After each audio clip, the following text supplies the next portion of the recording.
Remue ménage. Remue ménage.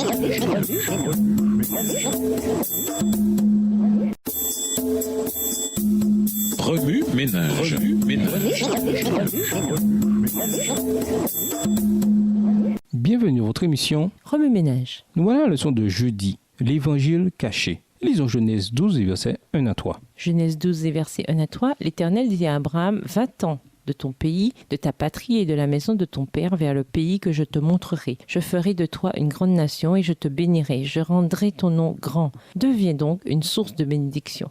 Il m'est arrivé à maintes reprises de me mettre moi-même à la place des Israélites au pays du Pharaon. Ils furent victimes d'une servitude pénible et en butte à de nombreux défis. Cependant, Dieu promit de les délivrer et de les amener dans le pays de la promesse. Exode 6 et versets 6 à 8. Aujourd'hui, nous devons relever certains de ces défis. Des chrétiens sont morts à cause de leur foi.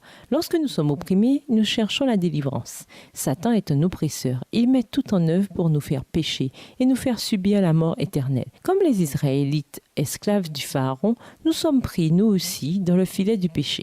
Sans délivrance, nous continuons à pécher et mourrons dans le péché. Heureusement, la Bible nous montre clairement que Dieu, par son Fils Jésus, a étendu sa grâce sur les pécheurs. La mort du Christ sur la croix atteste notre justification et notre réconciliation avec Dieu. Romains 3, verset 24. Par sa mort, nous recevons la puissance de résister au péché à condition d'avoir foi en Christ. Abraham ne pouvait être justifié par lui-même.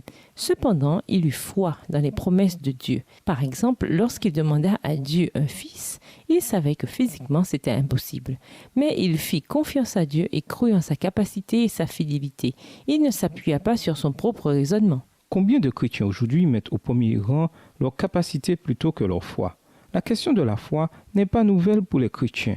Elle était là dans l'Ancien Testament au jour apostolique et elle est là à notre époque.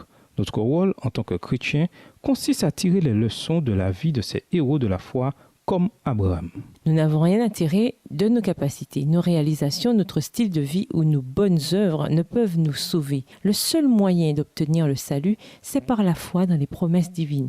La vie d'Abraham montre de quelle façon Dieu agit dans la vie de ceux qui croient en lui. La justice divine lui a été imputée en raison de sa foi en Dieu. De même, Dieu, à travers le Christ, a étendu sa grâce sur nous. Notre part, c'est d'accepter cette grâce par le don de la foi. Oui, ménage, le fait que Dieu sauve les pécheurs me permet-il d'être un pécheur? Qu'est-ce qui nous prouve que les promesses divines s'accompliront? Au revoir. Et à demain si Dieu veut. Remue ménage. Remue ménage.